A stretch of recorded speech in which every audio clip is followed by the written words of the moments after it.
Hello and welcome to smart learning. আজকে আমরা Indian polity থেকে অত্যন্ত গুরুত্বপূর্ণ বিভিন্ন ওয়ান লাইনার এবং তার কনসেপ্ট সম্পর্কে ডিটেলসে জানব। তো প্রথমে যে বিষয়টা রয়েছে সেটা হলো a federal structure for India was first put forward by the. Bharatvarsha যে একটা ফেডারেল স্ট্রাকচার অর্থাৎ যুক্তরাষ্ট্রীয় ব্যবস্থা, যেখানে সেন্টারও থাকবে আবার স্টেটও থাকবে, কেন্দ্রও থাকবে এবং রাজ্যেরও বিভিন্ন ক্ষমতা থাকবে। এই যে ক্ষমতার বিভাগ কেন্দ্র রাজ্যের মধ্যে, এটাকে ফেডারেল স্ট্রাকচার বলা হয়। এবং ফেডারেলের বিপরীত হলো ইউনিটারি, যেখানে শুধুমাত্র সেন্টার এর পাওয়ার থাকে, স্টেটের কোনো পাওয়ার থাকে না। তো ভারতবর্ষ যে একটা ফেডারেল স্ট্রাকচার হবে, এটা প্রথম কোন আইনে উল্লেখ করা হয়েছিল?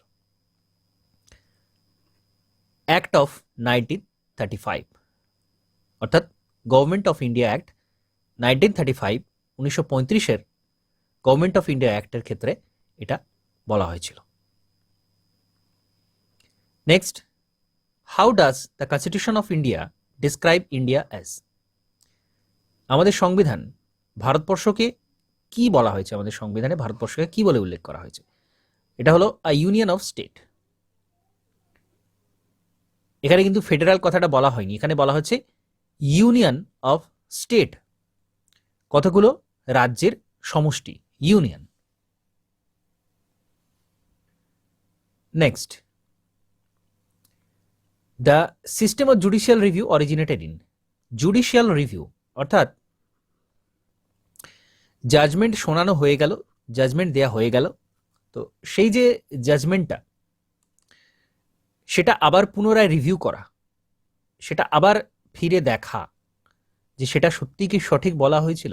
সময়ান্তরে হতে পারে যে 30-40 বছর আগে, যে কোনো একটা সময় হতে পারে, একরকম জাজমেন্ট শোনানো হয়েছিল, পরে সময় পরিস্থিতি সমাজ যখন পরিবর্তিত হচ্ছে তখন সেটা পাল্টানোর প্রয়োজন হতে পারে, বা এরকম হতে পারে সেই পরিপ্রেক্ষিতে যেটা দেওয়া হয়েছিল সেটা সেই পরিপ্রেক্ষিতে ঠিক ছিল, বর্তমানে সেটা পরিবর্তন করার প্রয়োজন আছে। এই যে জুডিশিয়াল রিভিউ, এই বিষয়টা এসেছে ইউএসএ থেকে, খুব গুরুত্বপূর্ণ বিষয়। জুডিশিয়াল রিভিউ এটা এসেছে ইউএসএ থেকে। প্রিভেন্টিভ ডিটেনশন, প্রিভেন্টিভ ডিটেনশন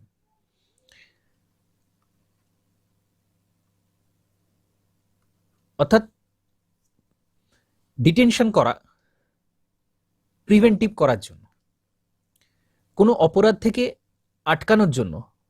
কোনো অপরাধী তখনও সে অপরাধটা করেনি, কিন্তু ভবিষ্যতে তার করার সম্ভাবনা রয়েছে, সেজন্য তাকে ডিটেন করা হচ্ছে, তাকে অ্যারেস্ট করা হচ্ছে।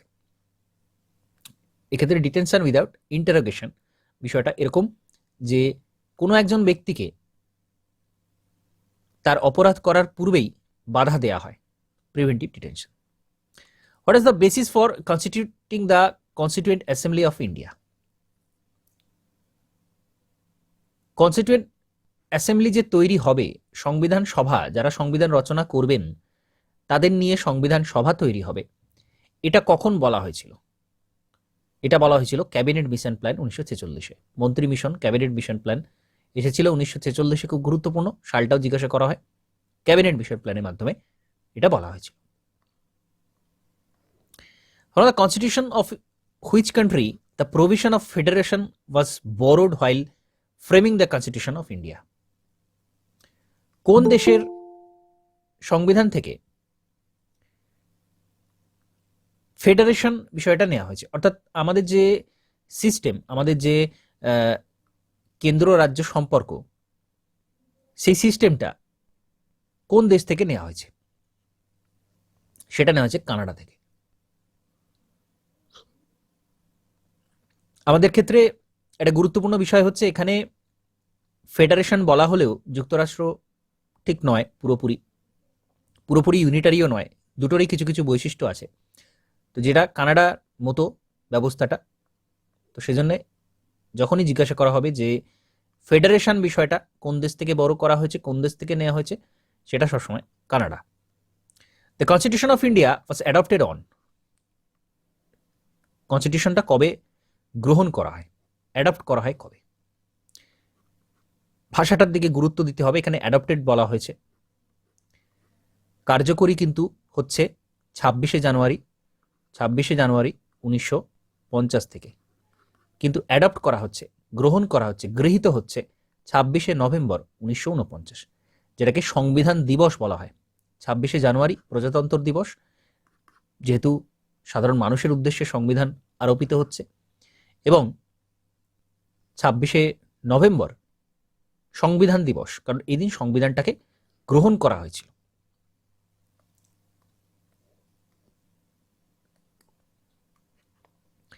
Mahatma Gandhi was not a member of the Constituent Assembly established in. Mahatma Gandhi member ছিলেন না, যেটা সংবিধান সভা তৈরি হয়েছিল জুলাই 1946-এ। প্রতিষ্ঠার কালটা জিজ্ঞাসা করা হয়, প্রতিষ্ঠার সময়টা জিজ্ঞাসা করা হয় July 1946।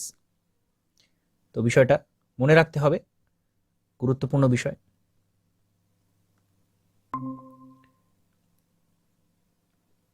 India is a Republic because, Bharatvarsha হলো রিপাবলিক, কারণ কি? এটা একটা প্রজাতন্ত্র, কারণ head of the state is elected for a definite period. আমাদের যে প্রধান, যিনি প্রধান আমাদের, অর্থাৎ এখানে প্রধানমন্ত্রীর কথা বলা হচ্ছে, তাকে নির্বাচিত করা হয়, ইলেক্টেড। তিনি বংশ পরম্পরায় আসেন না, তাকে নির্বাচন করা হয়, নির্বাচিত করা হয় একটা ডেফিনাইট পিরিয়ডের জন্য, ইনডেফিনাইট পিরিয়ডের জন্য নয়, অনির্দিষ্ট কালের জন্য নয়, একটা নির্দিষ্ট সময়ের জন্য তাকে ইলেক্ট করা, অর্থাৎ এখানে 5 বছর। তো যেহেতু তাকে নির্বাচিত করা হচ্ছে, তিনি বংশ পরম্পরায় এটা আসছেন না, বা তাকে সারা জীবনের জন্য নির্বাচিত করা হচ্ছে না, একটা নির্দিষ্ট সময়ের জন্য করা হচ্ছে, এই জন্য আমরা বলি আমরা প্রজাতান্ত্রিক দেশ, রিপাবলিক। রিপাবলিকের মিনিং হচ্ছে এইটা, এটা মনে রাখতে হবে। Next, which exercise the most profound influence in farming the Indian constitution. ভারতের সংবিধান তৈরির সময় সবচেয়ে বেশি প্রভাবপূর্ণ ছিল কোন আইনটা? কোন সময়ের কোন আইনটা সবচেয়ে বেশি প্রভাব ছিল, অর্থাৎ কোন জায়গা থেকে সবচেয়ে বেশি বিষয় নেওয়া হয়েছে? তো সেটা হচ্ছে government of India act 1935। Government of India act 1935, 1935-এর যে গভর্নমেন্ট অফ ইন্ডিয়া অ্যাক্ট আনা হয়েছিল, গভর্নমেন্ট অফ ইন্ডিয়া অ্যাক্ট আনা হয়েছিল 1935-এ, সেটা সবচেয়ে বেশি প্রভাব ছিল ভারতের সংবিধান তৈরিতে। অধিকাংশ বিষয় কিন্তু এই 1935-এর আইন থেকে আমাদের সংবিধানে নেওয়া হয়েছে। নেক্সট দেখব, who was the chairman of the drafting committee of the constitution. আমাদের সংবিধান সভা, যখন সংবিধান তৈরি হয়, সংবিধান যে সভা ছিল, সেখানে খসড়া কমিটি, অর্থাৎ সংবিধানের স্ট্রাকচারটা কেমন হবে, খসড়াটা কেমন হবে, সেই কমিটির চেয়ারম্যান কে ছিলেন? সেই কমিটির চেয়ারম্যান ছিলেন বি.আর. আম্বেদকর। আরও 7 জন ছিলেন। এই কমিটিটা খুব গুরুত্বপূর্ণ, কারণ পুরো সংবিধানের স্ট্রাকচারটা কিরকম হবে সেটা এই 7 জনের উপর এই দায়িত্বটা দেওয়া ছিল, যার প্রধান ছিলেন বি.আর. আম্বেদকর। এই জন্যই তাকে ফাদার অফ ইন্ডিয়ান কনস্টিটিউশন বলা হয়। Who was the constitutional adviser to the constituent assembly of India? খুব গুরুত্বপূর্ণ প্রশ্ন। সংবিধান সভার মধ্যে অ্যাডভাইজার, উপদেষ্টা হিসেবে কে ছিলেন? বি.এন. রাও। তার ভূমিকাটা অত্যন্ত গুরুত্বপূর্ণ, এটা বোঝা যাচ্ছে, কারণ তিনি উপদেশ দেবেন, উপদেষ্টা। BN. Rao. Next, who was the president of the Republic of India who constitutionally described Indian secularism as সর্বধর্ম সম্ভব? তো কে প্রেসিডেন্ট ছিলেন রিপাবলিক অফ ইন্ডিয়ার, যিনি ভারতের যে সেকুলারিজম, ভারতের যে ধর্ম নিরপেক্ষতা, সেটাকে বর্ণনা করেছিলেন সর্বধর্ম সম্ভব হিসাবে? Doctor S Radhakrishnan, Sarvepalli Radhakrishnan. উনি ভারতের প্রথম ভাইস প্রেসিডেন্ট ছিলেন এবং পরবর্তীকালে উনি প্রেসিডেন্টও হয়েছিলেন। তো ডক্টর সর্বপল্লী রাধাকৃষ্ণন সর্বধর্ম সম্ভব, এই কথাটা বলেছিলেন। Which country has an unwritten constitution? কোন দেশের সংবিধান অলিখিত, লেখা সংবিধান নয়? UK, United kingdom. ইউনাইটেড কিংডমের সংবিধান কিন্তু অলিখিত। ভারতে যেমন লিখিত, ইউএসএরও লিখিত, এবং লিখিত সংবিধানের মধ্যে সবচেয়ে বড় হচ্ছে ভারতের সংবিধান। সারা বিশ্বের যত সংবিধান আছে সবচেয়ে জটিল, সবচেয়ে বড় ভারতের সংবিধান। Which is a feature to both the Indian federation and the American federation? ভারতের যে যুক্তরাষ্ট্রীয় ব্যবস্থা এবং আমেরিকার যে যুক্তরাষ্ট্রীয় ব্যবস্থা, তার মধ্যে মিল কোথায় রয়েছে? আমরা জানি অধিকাংশটাই অমিল রয়েছে, কারণ আমেরিকার ফেডারেশন পুরোপুরি একটা যুক্তরাষ্ট্র যাকে বলা হয় সেরকম, যেখানে কেন্দ্র এবং রাজ্য এদের কিন্তু আলাদা আলাদা নিয়মকানুন রয়েছে, আলাদা আলাদা সংবিধান রয়েছে, আলাদা আলাদা ফ্ল্যাগ রয়েছে। পুরোপুরি একটা, যেটাকে যুক্তরাষ্ট্র বলা হয়, একটা চুক্তির ভিত্তিতে বিভিন্ন রাজ্যগুলো থাকে সেই দেশের মধ্যে, আমেরিকান ফেডারেশন। আর ভারতের ক্ষেত্রে ইউনিয়ন অফ স্টেট বলা হচ্ছে আমাদের সংবিধানে, যেটা দেখলাম আমরা, ইউনিয়ন অফ স্টেট, অর্থাৎ এখানে রাজ্যগুলো কিন্তু কোনো চুক্তির মাধ্যমে আসেনি, এরা ভারতের কেন্দ্রেরই বিভিন্ন অঙ্গ এবং দুজনেরই মধ্যে ক্ষমতা বন্টিত রয়েছে, ইন্ডিয়ান ফেডারেশন। কিন্তু এদের মধ্যে মিল কোথায় রয়েছে? ভারত আর আমেরিকার মধ্যে মিল রয়েছে কোথায়? Federal supreme court two interpret the constitution, এই বিষয়ে মিল রয়েছে। অর্থাৎ এখানে দুজনেরই একটা যুক্তরাষ্ট্রীয় সুপ্রিম কোর্ট রয়েছে, সর্বোচ্চ কোর্ট রয়েছে যুক্তরাষ্ট্রীয়, যারা কিনা আমাদের সংবিধানকে ব্যাখ্যা করবেন, সর্বোচ্চ ব্যাখ্যাকার। সুপ্রিম কোর্ট আমাদের সংবিধানের সর্বোচ্চ ব্যাখ্যাকার। Who was the president of the constituent assembly of India? সংবিধান সভার প্রেসিডেন্ট কে ছিলেন? যিনি ছিলেন আমাদের প্রথম প্রেসিডেন্ট, তিনিই ছিলেন আমাদের সংবিধান সভার প্রেসিডেন্ট এবং permanent president, doctor Rajendra Prasad. যদি বলা হয় যে আমাদের সংবিধান এর প্রথম অস্থায়ী প্রেসিডেন্ট কে ছিলেন, তাহলে সচ্চিদানন্দ সিনহা। উনি মাত্র দুদিনের জন্য ছিলেন, তারপরে স্থায়ী প্রেসিডেন্ট আসেন ডক্টর রাজেন্দ্র প্রসাদ। তো অপশনটা দেখতে হবে, যদি বলা হয় যে who was the president of the constituent assembly of India, তাহলে রাজেন্দ্র প্রসাদ, এবং যদি বলা হয় ফার্স্ট এবং সচ্চিদানন্দ সিনহার নাম থাকে, তাহলে কিন্তু সচ্চিদানন্দ সিনহাই হবে, কারণ উনি দুদিনের জন্য 9 তারিখ থেকে 9 তারিখ উনি প্রথম যখন মিটিং হচ্ছে 1946, 9 ডিসেম্বর প্রথম মিটিংয়ে উনি ছিলেন কিন্তু প্রেসিডেন্ট সচ্চিদানন্দ সিনহা, এবং 11 তারিখে কিন্তু আবার রাজেন্দ্র প্রসাদ প্রেসিডেন্ট হচ্ছেন। তো এই বিষয়টা মনে রাখতে হবে। The convention that once a speaker always a speaker is followed in. যিনি একজন বক্তা, একজন স্পিকার, তিনি কিন্তু সবসময়তেই একজন স্পিকার হিসেবেই থাকবেন। এটা কোথায় ফলো করা হয়? এটা ইউকেতে ফলো করা হয়, ইউনাইটেড কিংডমে এই সিস্টেমে চলে। তো বিভিন্ন সময় আমরা ভারতের সংবিধানের সঙ্গে বিভিন্ন দেশের সংবিধানকে কম্পেয়ার করি, কারণ ভারতের সংবিধান বিভিন্ন দেশ থেকেই নেওয়া হয়েছে।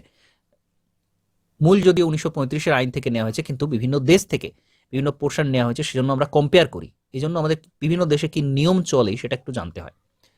তো এখানে সেজন্য রয়েছে এটা। Indian penal code came into operation, খুব গুরুত্বপূর্ণ। ইন্ডিয়ান পিনাল কোড, ভারতের দণ্ড সংহিতা, অর্থাৎ বিভিন্ন যে অপরাধগুলো রয়েছে, বিভিন্ন অপরাধের জন্য কি শাস্তি হবে, সেটা পেনাল কোড 1862-তে কিন্তু এটা হচ্ছে।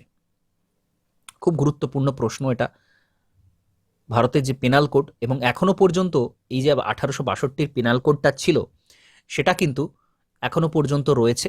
কিছু কিছু জায়গাতে কিছু পরিবর্তন আনা হয়েছে ঠিকই, কিন্তু মূল যে পেনাল কোড সেটা কিন্তু এটাই রয়েছে, 1862-র এই পেনাল কোডটাই রয়েছে।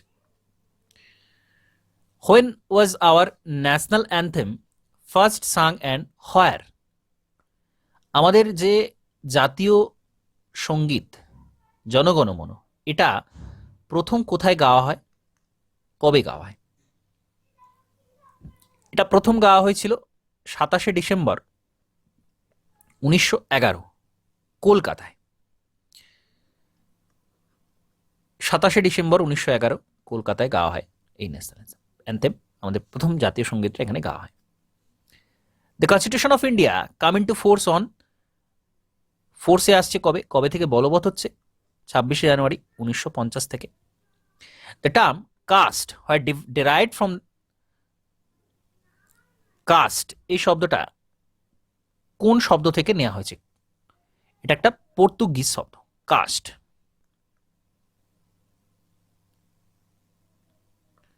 The term greater India denotes, যখন বলা হচ্ছে গ্রেটার ইন্ডিয়া, বৃহৎ ভারতবর্ষ, তার অর্থ কি? Cultural unity. কালচারাল ইউনিটি, কালচারের মাধ্যমে একীভূত হওয়া, সেটাকে গ্রেটার ইন্ডিয়া বলা হচ্ছে। The two form of democracy are, democracy, গণতন্ত্রের দুটো টাইপ কি কি রয়েছে? একটা হচ্ছে পার্লামেন্টারি, পার্লামেন্টের ক্ষমতা সর্বোচ্চ, আর একটা হচ্ছে প্রেসিডেন্সিয়াল, প্রেসিডেন্টের ক্ষমতা সর্বোচ্চ। তো পার্লামেন্টারি, এক্ষেত্রে পার্লামেন্ট ফাইনাল ডিসিশন নেয় কি করা হবে কি করা হবে না, কোনো একজন ব্যক্তি নেন না। প্রেসিডেন্সিয়ালের ক্ষেত্রে প্রেসিডেন্ট সর্বেসর্বা, তিনি ফাইনাল ডিসিশন নেন সেখানে কি হবে। Next, which was describe by doctor B R Ambedkar as the heart and soul of the constitution, সংবিধানের হৃদয় এবং আত্মা বলে উল্লেখ করেছেন কোন অংশটাকে? সংবিধানের কোন অংশটাকে ডক্টর বি আর আম্বেদকর সংবিধানের হৃদয় এবং আত্মা বলে উল্লেখ করছেন? রাইট টু কনস্টিটিউশনাল রেমিডিজ, সংবিধান সংশোধনের অধিকার, article 32, article 32, article 32কে B R Ambedkar বলছেন সংবিধানের হৃদয় এবং আত্মা, সংবিধান পরিবর্তন অধিকার। In India, the concept of single citizenship is adopted from, single citizenship, আমাদের দেশে, আমাদের যদিও আমাদের কেন্দ্র রাজ্য দুটো আলাদা আলাদা রয়েছে, আমাদের সিটিজেনশিপ কিন্তু একটাই, আমরা ভারতবাসী, আমরা যে পশ্চিমবঙ্গবাসী এর জন্য আলাদা কিন্তু সিটিজেনশিপ আমাদের দেয়া হয় না। কিন্তু আমেরিকা এমন একটা ফেডারেশন যেখানে, আমেরিকা এমন একটা ফেডারেশন যেখানে আলাদা আলাদা সিটিজেনশিপ রয়েছে, অর্থাৎ তারা একদিকে যেমন আমেরিকা যুক্তরাষ্ট্রের সিটিজেন, তেমনি আবার তাদের যে পার্টিকুলার রাজ্য, ধরে যাক ওয়াশিংটন, নিউ ইয়র্ক, এগুলো কিন্তু তারা আলাদা আলাদা সিটিজেনশিপ, ওই জায়গাকারও সিটিজেনশিপ হিসেবে পরিচিত হয়, একে ডুয়েল সিটিজেনশিপ বলে। তো এই যে সিঙ্গেল সিটিজেনশিপ ইন্ডিয়া ভারত গ্রহণ করেছে, এটা কোন দেশ থেকে করেছে? এটা ইংল্যান্ড থেকে গ্রহণ করেছে। The drafting of the constitution was completed on, আমাদের যে ড্রাফট কনস্টিটিউশনের সেটা কবে তৈরি হয়েছিল, বা খসড়া সেটা কবে তৈরি হয়েছিল, কবে গৃহীত হয়েছিল? তো 26 নভেম্বর 1949, যেদিন সংবিধান দিবস পালন করা হয় 26 নভেম্বর, এই জন্যই। Who was the president of the constituent assembly, সংবিধান সভার প্রেসিডেন্ট রাজেন্দ্র প্রসাদ ছিলেন, আমরা আগেই দেখেছি। The method of impeachment of the president of India is adopted from, impeach করা, পদচ্যুত করা প্রেসিডেন্টকে তার পদ থেকে চ্যুত করা হয় যখন, সে যে প্রসেসটা কিরকম ভাবে করা হবে, প্রেসিডেন্টকে ইমপিচ করা খুব সহজ নয়। প্রথমত এটা প্রস্তাব আনা হয়, 15 দিন পূর্বে নোটিশ দেওয়া হয়, তারপর তার বিরুদ্ধে যে অভিযোগ সেটা ইনকোয়ারি করা হয়, ইনকোয়ারির পর সুপ্রিম কোর্টের হাতে যখন ইনকোয়ারিটা দেওয়া হয়, সুপ্রিম কোর্ট সেটা খতিয়ে দেখে, এবং তারপর স্পেশাল মেজরিটিতে দুটো হাউসে পাস হওয়ার পর প্রেসিডেন্টকে ইমপিচ করা যায়। এবং স্পিকারের কাছে প্রথমেই যখন অভিযোগটা জমা দেওয়া হয়, বা ওই 14 দিন আগে যে নোটিশ দেওয়া হয়, স্পিকার যদি মনে করেন তিনি গ্রহণ করতে পারেন, না মনে করলে তিনি নাও করতে পারেন, স্পিকারই সেটাকে বাদ দিতে পারেন। তো এরকম একটা কঠিন প্রসেস রয়েছে ইমপিচমেন্টের, প্রেসিডেন্টের। তো এই যে ইমপিচমেন্টের প্রসেস, এটা কোন দেশ থেকে ভারতবর্ষ গ্রহণ করেছে? এটা গ্রহণ করেছে ইউএসএ থেকে, ইউনাইটেড স্টেটস অফ আমেরিকা থেকে এই প্রেসিডেন্টের ইমপিচমেন্ট প্রসেসটা গ্রহণ করেছে। Concept of constitution first originated in the, সংবিধানের কনসেপ্ট এটা কোথায় উদ্ভূত হয়েছিল? ব্রিটেনে উদ্ভূত হয়েছিল। অর্থাৎ একটা সংবিধান থাকতে হবে, দেশের একটা আইন থাকতে হবে, সেই অনুযায়ী দেশটা চলবে, এই যে ধারণা, এটা প্রথম এসেছিল ব্রিটেন থেকে। The provisional president of the constituent assembly was, যেটা একটু আগে বলছিলাম, প্রভিশনাল প্রেসিডেন্ট, স্থায়ী নন, অস্থায়ী প্রেসিডেন্ট, অস্থায়ী প্রেসিডেন্ট সংবিধান সভা ছিলেন ডক্টর সচ্চিদানন্দ সিনহা। ডক্টর সচ্চিদানন্দ সিনহা ছিলেন অস্থায়ী president. Persons may change but rules should not change is the principle. মানুষ পরিবর্তিত হতে পারে কিন্তু রুল পরিবর্তিত হতে পারে না, নিয়ম পরিবর্তিত হতে পারে না। অর্থাৎ প্রত্যেক ব্যক্তির জন্য আইন সমান। এটা, এই প্রিন্সিপালটা, এই ধারণাটা, এই নীতিটা কিসের?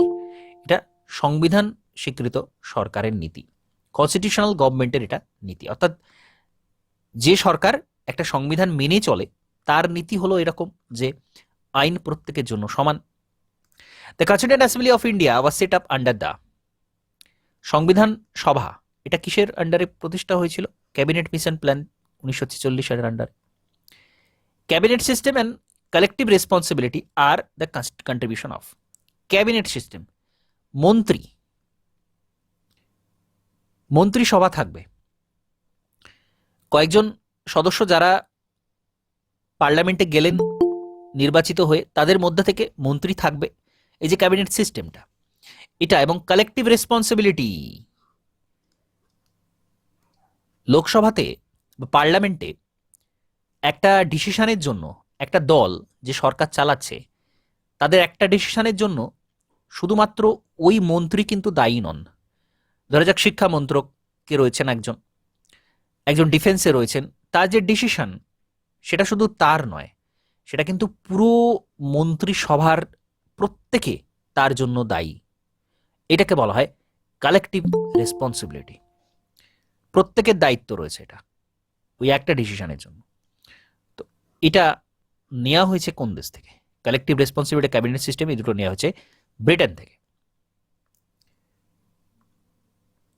Next, direct democracy is a system of government in which, direct democracy এটা বিষয়টা কি? ডাইরেক্ট ডেমোক্রেসি বিষয়টা কি? অর্থাৎ সরাসরি যেটা ডেমোক্রেসি, ডাইরেক্ট ডেমোক্রেসি,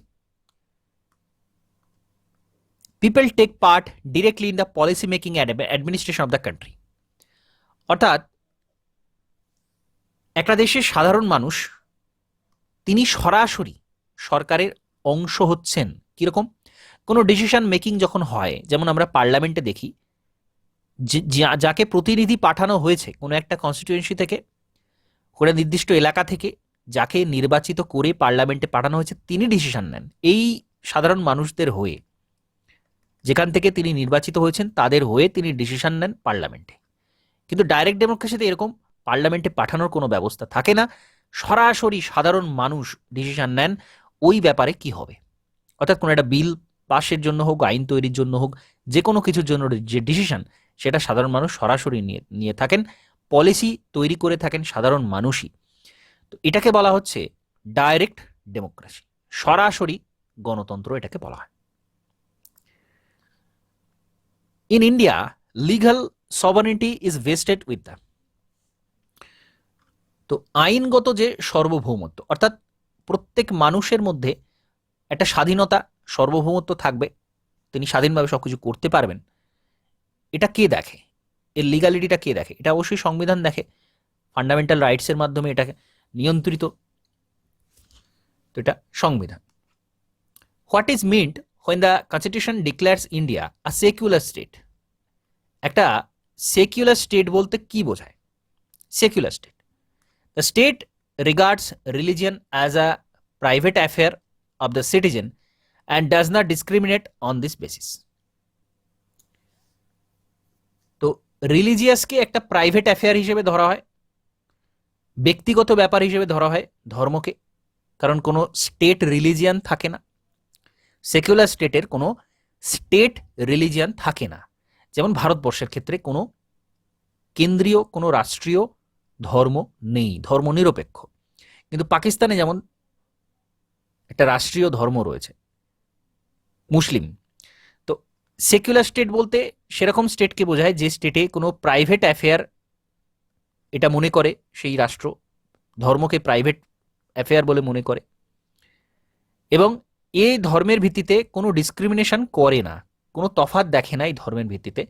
এইরকম যে দেশ তাকে বলা হয় সেকুলার স্টেট বা সেকুলার কান্ট্রি। স্টেটের ক্ষেত্রে, পলিটির ক্ষেত্রে যখন ক্যাপিটালে এস থাকবে তখন বুঝে নিতে হবে সেই স্টেট বলতে রাষ্ট্রকে বোঝাচ্ছে, দেশকে বোঝাচ্ছে। আর যখন স্মল এস থাকবে স্টেটটা, তখন বুঝতে হবে এটা রাজ্যকে বোঝাচ্ছে। When was the Indian constitution adapted? 26শে নভেম্বর 1949 গ্রহণ করা হয়েছিল। January 26 as date for the inauguration of the constitution because 26শে জানুয়ারি এই দিনটাকে কেন প্রজাতন্ত্র দিবস হিসেবে নেওয়া হলো বা সংবিধানের শুরু হিসেবে প্রচলন করার দিন হিসেবে এটাকে কেন গ্রহণ করা হলো? কারণ 1930 সালে এই দিনটাকে কংগ্রেস স্বাধীনতা দিবস হিসেবে পালন করেছিল 1930 থেকে। সেই জন্য 26শে জানুয়ারিকে প্রজাতন্ত্র দিবসের জন্য নির্বাচন করা হয়েছিল। আর 26শে নভেম্বরকে কেন সংবিধান দিবস পালন করা হয়েছে? কারণ ওই দিন সংবিধানটা কমপ্লিট হলো, সংবিধানটা ওই দিন বাস্তবে এলো। The concept of sovereign parliament originated in, সার্বভৌম পার্লামেন্ট হবে, পার্লামেন্ট সার্বভৌম হবে, তাদের স্বাধীন ক্ষমতা থাকবে। এটা, এই পদ্ধতিটা উদ্ভূত হয়েছে ইংল্যান্ডে। Who is consider as the architect of the Indian constitution? ভারতের সংবিধানের স্থপতি কাকে বলা হয়? ডক্টর বি আর আম্বেদকরকে, কারণ তিনি খসড়া তৈরি কমিটির প্রধান ছিলেন সে কারণে। দ্য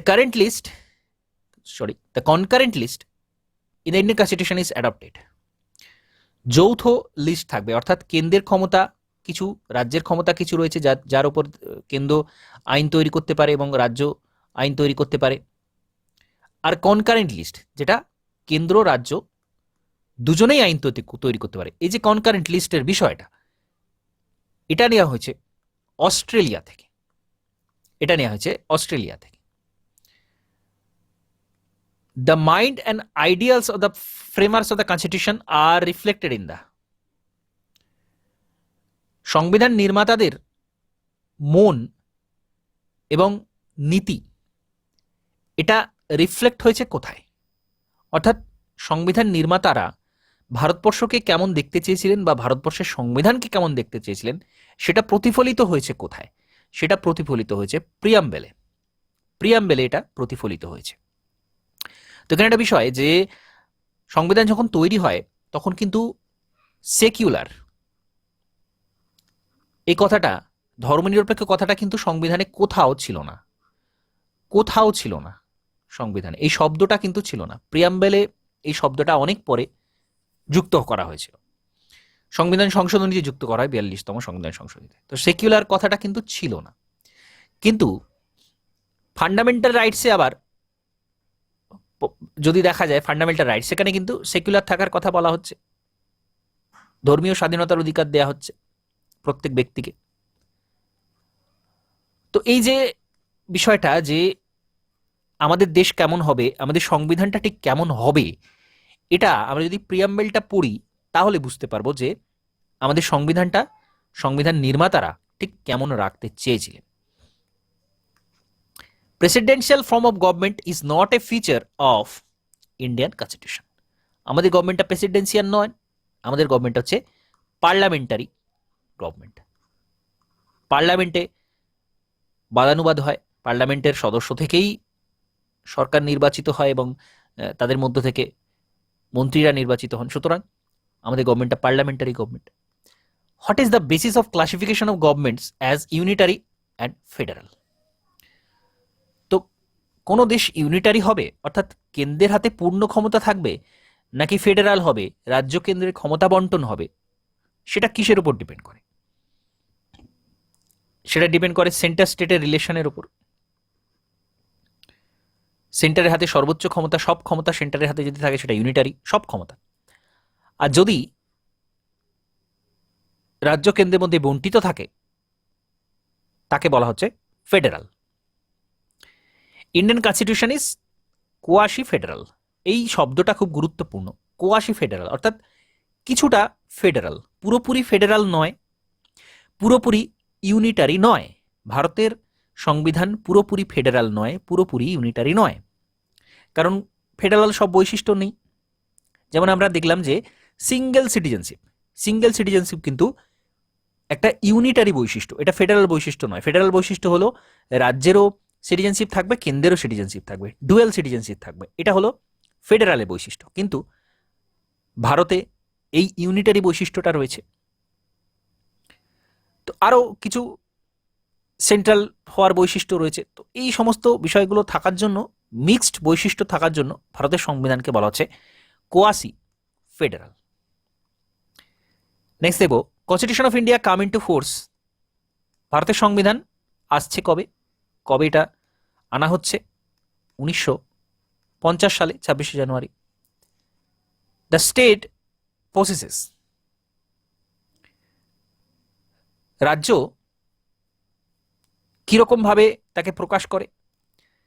ইন্টারনাল এবং এক্সটার্নাল সভারেন্টি দুটোই কিন্তু তাদের থাকবে। অর্থাৎ আভ্যন্তরীণ যে স্বাধীনতা, সার্বভৌমত্ব, সেটাও থাকবে, এবং এক্সটার্নাল বহির্গত বাইরের তাদের যে সভারেন্টি সেটাও কিন্তু থাকবে, অর্থাৎ সার্বভৌমত্ব থাকবে। তারা কিন্তু পুরোপুরি কেন্দ্রের দ্বারা 100% কিন্তু নিয়ন্ত্রিত হবে না। এই দুটোই তাদের বৈশিষ্ট্য থাকবে, তাদের পুরোপুরি স্বাধীনতা কিন্তু এই জায়গাতে থাকবে। Next, the government of India act 1935 was based on. 1935-এ যে গভর্নমেন্ট অফ ইন্ডিয়া অ্যাক্ট তৈরি করা হয়েছিল সেটা কিসের ভিত্তিতে করা হয়েছিল? খুব গুরুত্বপূর্ণ, সাইমন কমিশনের রিপোর্টের ভিত্তিতে। সাইমন কমিশন 1927 সালে তৈরি হচ্ছে ব্রিটেনে, ভারতে আসছে 1928 সালে সাইমন কমিশন আসছে। এবং এরা আসছে কেন? 1919 সালে যে আইনটা তৈরি করা হয়েছিল, 1919 সালে যে আইনটা ছিল, যেটাকে মন্টেগু চেমসফোর্ড রিফর্মস বলা হচ্ছে, 1919 সালের আইন, সেটা কতটা গ্রহণযোগ্য রয়েছে বর্তমানে সেটা খতিয়ে দেখার জন্য, অর্থাৎ বর্তমানে বলতে সেই 1927-28 নাগাদ কতটা পরিবর্তন করার প্রয়োজন আছে সেটা খতিয়ে দেখার জন্য সাইমন কমিশন এসেছিল। এবং সাইমন কমিশন এর যারা সদস্য ছিলেন 7 জন, তাদের মধ্যে একজনও ভারতীয় ছিলেন না। এই জন্য সাইমন কমিশন বয়কট করে, সকলে বয়কট করে, কংগ্রেস হোক বা মুসলিম লীগ, সমস্ত যত দল ছিল সবাই সাইমন কমিশনকে বয়কট করেছিল, কারণ সেখানে একজনও ভারতীয় সদস্য ছিল না। তো সেই সাইমন কমিশন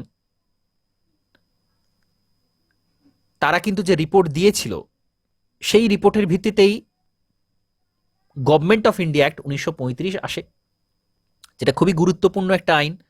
এখানে একটা যুক্তরাষ্ট্র তৈরির কথা বলা হয়েছিল, ফেডারেল গভর্নমেন্টের কথা বলা হয়েছিল, সুপ্রিম কোর্টের কথা বলা হয়েছিল, ফেডারাল কোর্টের কথা বলা হয়েছিল। তো এরকম অনেক কিছু রয়েছে গভর্নমেন্ট অফ ইন্ডিয়া অ্যাক্ট। আমরা এর আগে দেখেছি গভর্নমেন্ট অফ ইন্ডিয়া অ্যাক্ট 1935-এর কী কী বৈশিষ্ট্য রয়েছিল, আমরা দেখেছি হিস্টোরিক্যাল ব্যাকগ্রাউন্ড অধ্যায়তে, আমরা প্রত্যেকটা আইনের বৈশিষ্ট্যগুলো দেখেছি। তো এখানে বলা হচ্ছে যে সাইমন কমিশনের রিপোর্টের ভিত্তিতে কিন্তু এই আইনটা তৈরি করেছে। এটা খুবই গুরুত্বপূর্ণ, ইতিহাসেরও বিষয়, আবার পলিটিরও কিন্তু বিষয়। Next, who describe the government of India act 1935 as a new charter of bondage. 1935-এর আইনকে কে নিউ চার্টার অফ বন্ডেজ বলে ব্যাখ্যা করছেন?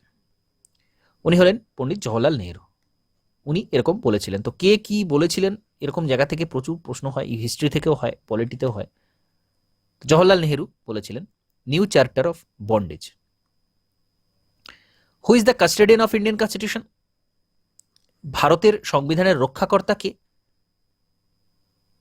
এটা সুপ্রিম কোর্ট হবে, চিফ জাস্টিস অফ ইন্ডিয়া নয়, কারণ চিফ জাস্টিস অফ ইন্ডিয়া একা একা ডিসিশন নেন না, সকলে মিলে নেন। তো supreme court custodian of Indian constitution, ভারতের সংবিধানের রক্ষাকর্তা। তো আজকে আমরা এই 50টা এমসিকিউ এবং তার ব্যাখ্যা সম্পর্কে আলোচনা করলাম।